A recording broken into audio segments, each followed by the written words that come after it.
Welcome to the OnPar podcast. I'm your host, Drew D'Alberto, along with, as always, the PGA Pro here, Sean Kicker. How you doing, Drew? Good to see you again, as always. Today we're going to get into Tiger Woods building a golf course / monstrosity, 8,000 yards.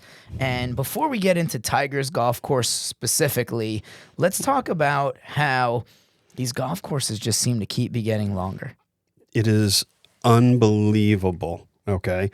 And he predicted that 8,000-yard golf courses were not too far off in the future back in 2017. Sure enough, here we are. Tiger did. Yeah, he said it. He said, because it has been an ongoing issue for a long, long time. Let's go back to the beginnings, right? Let's go back to the British Open in the 1860s. That first British Open was played over 12 holes only. It was a 12-hole golf course. 3,799 yards. Now, fast forward to today, an 8,000 golf, that's less than 9 holes. That's 8 holes, you know? So most nines are 3,799 yards these days. Okay. You know, it's 7,500 yards. Long. And it's because players are hitting the ball so much farther. Yeah. I mean, give us some numbers. Give us, give us a few numbers about what, these courses and how they've gotten bigger and bigger. Yeah. So just go back with a little bit of history. 1980. Let's go back to when they started really recording these things. 1980. Only 6 players could hit the ball 270 yards on the PGA Tour. 6 players. 6. Okay. Fast forward to today. I mean, the average is a little bit over 300 yards. It's like 300.4 is the average. And I can attest to this because I was just at the Honda Championship and at the Honda Classic this week, and I just watched them devour par 4s, 464-yard par 4, hitting driver gap wedge. It's just unbelievable to me. And that's why they're having to make these golf courses so much longer. And what they're doing too, and what we saw at the Honda, is they take a par 5 for normal human beings, and they turn it into a par 4 because they can reach it with a short iron. And it's not just the guys bombing the ball. The LPGA players are crushing it off the tee. Yeah, they are hitting it long. I mean, and they're hitting it. There's some that can hit it 285, okay, which is for the mere mortal that plays recreational golf. Nobody's really hitting it 285. They all say they are, Drew, but they're really not. And if it does go 285, it's 50 yards in the wrong direction, and they snap hooked it into the road or the trees or the water or wherever. Or they caught one downhill, downwind that caught the cart path. And they were playing in Arizona where there's no humidity, so the ball goes further. I still play professional golf at a little bit. It's the lowest level of professional golf with the local golf professionals. Most of those guys are hitting at 270 to 285. Okay, I'm one of the shortest hitters out there. I'm in the senior division now. I'm hitting at 250. And you're keeping it straight down the middle. I've seen you do it. Yeah, I mean that's not the keep it in play. Right? The keep it in play. I'm a better than 80% fairway guy. Yeah, I do not miss a whole lot of fairways, and I keep the ball in front of me. Makes the game a whole lot easier. You've told me the game is a lot easier. Yep, you can hit the ball all around the golf course, just as long as you keep in the fairway. You know, one thing that I even noticed is even putting courses are getting longer, right? The days of mini golf are over. Now it's like mega golf. And, we talked about Tiger Woods a little bit, and we'll get more into his big golf course, but he's got pop strokes popping up all over the place, and they're like huge putting holes. Yeah, it's the new evolution of mini golf. Putt-putt golf, which was the rage in the 60s and the 70s and the 80s. They were building these miniature golf courses all over the place, especially tourist areas. And now it's becoming more serious. We've played executive courses that had holes that, if you hit them from the whites or the reds, they were 60 yards. I've seen putting holes longer than that now. Yeah. It's crazy. It is. But it's fun. You know, I played one at Disney World with my daughter and my wife. We were up there for a vacation and we played their long putting course. And Tessa hit one really long one and got a hole in one, and she was jumping up and down for joy. And I probably acted like she won the Masters at that point, and, you know, picking her up and carrying Absolutely. her off and everything. So it is a lot of fun, though. So let's get into Tiger's course.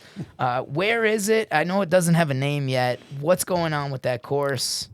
So it doesn't have a name. I know that it's going to be in Park City, Utah. He's just announced that he's designing it. It's going to be over 8,000 yards. It's going to feature 5 par 5s, with one of them more than 700 yards. And most of the par 5s are going to be over 600 yards.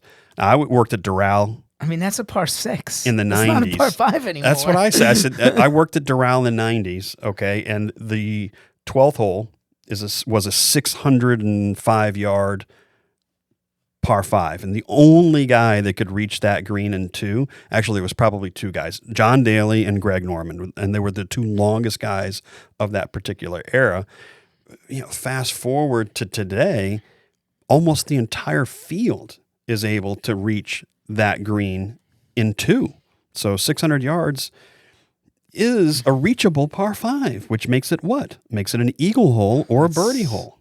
Unfathomable. That just makes no sense. But it's happening. So obviously, how much of that is guys getting bigger and stronger and better at at their technique, and how much of it is the changes and upgrades in equipment and technology and equipment? Yeah, it's all of the above. Yeah.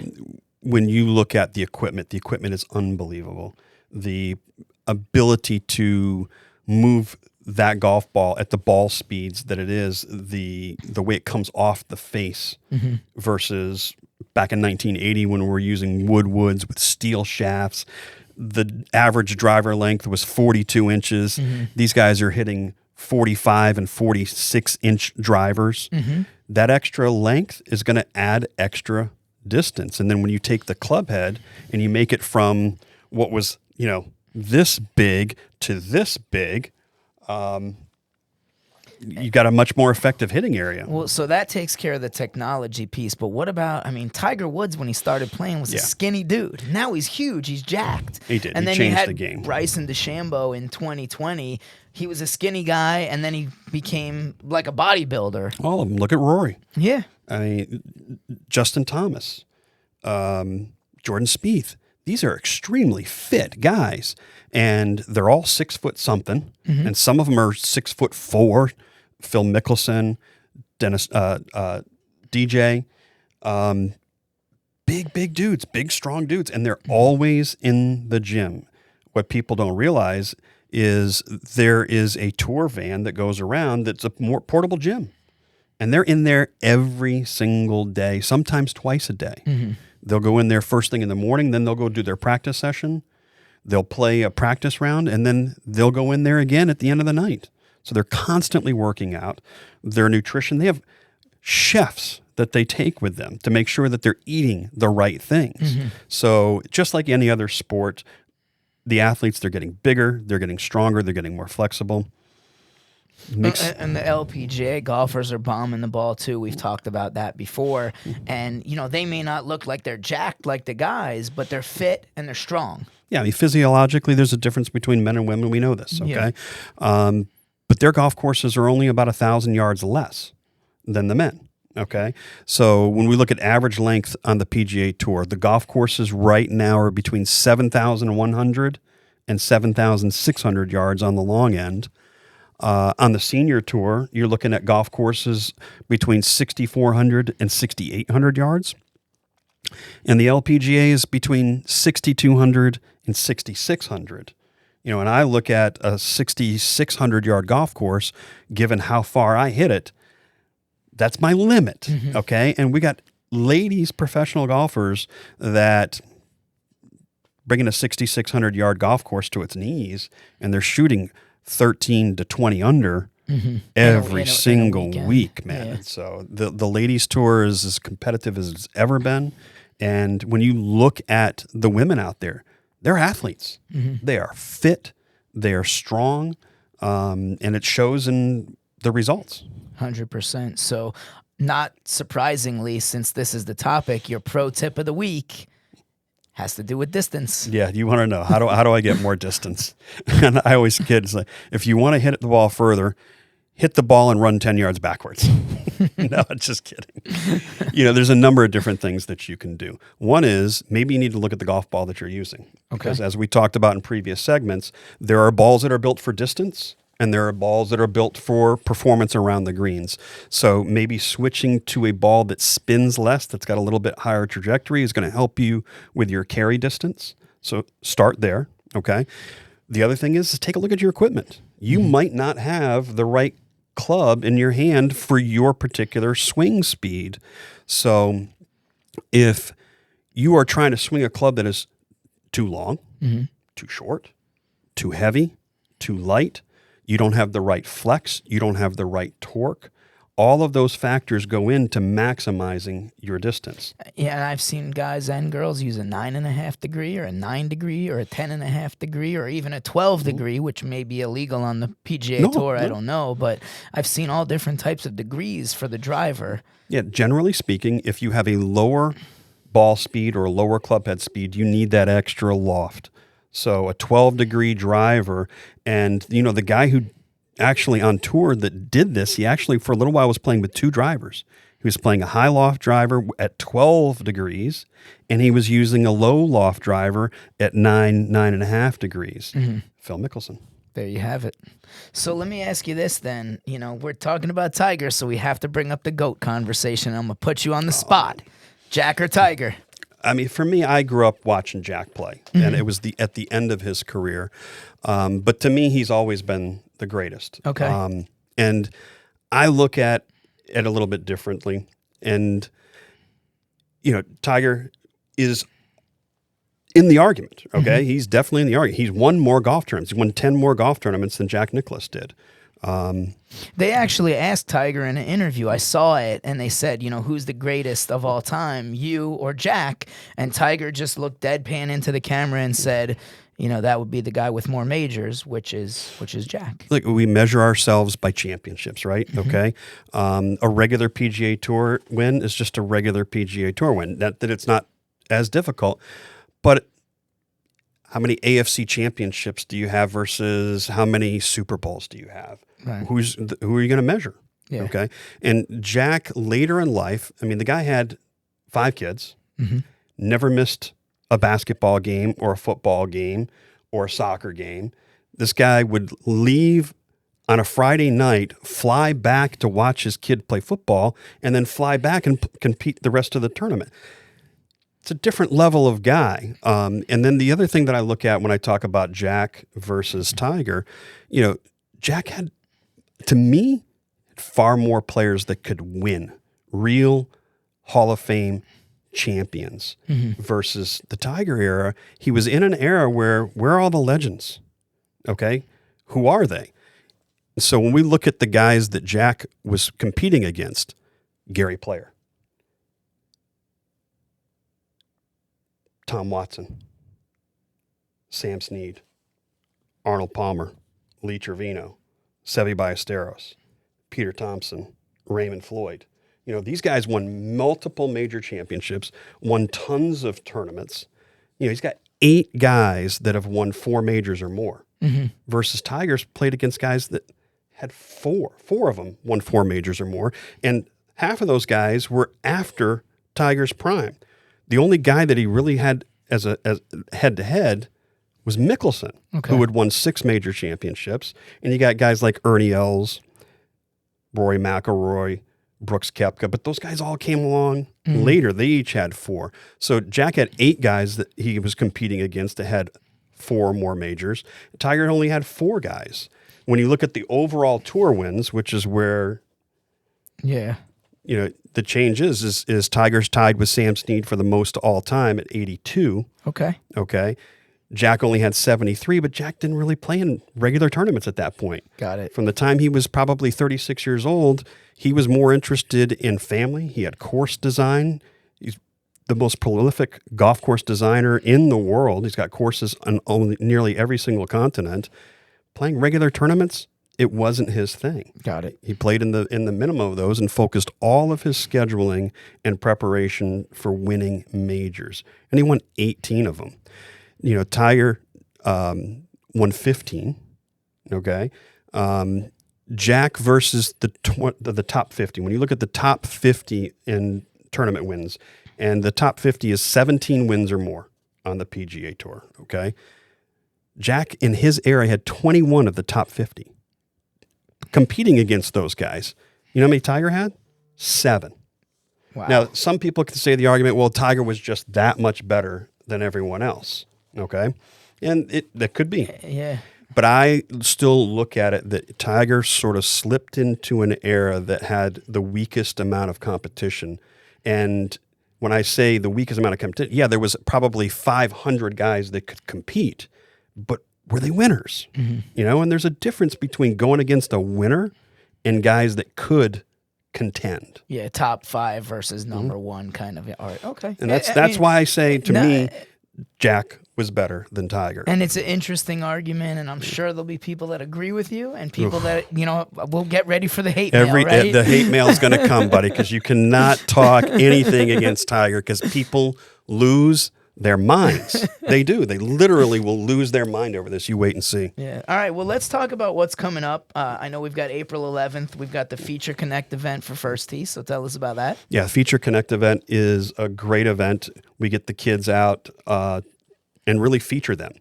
A normal Connect event is something where we do socially. We get people together, talk about First Tee. But when you actually see a First Tee clinic being conducted, the 9 core values, this life skills program, then you get to meet some of these kids. It's really impressive. Mm-hmm. And it really shows what we do versus just talking about it.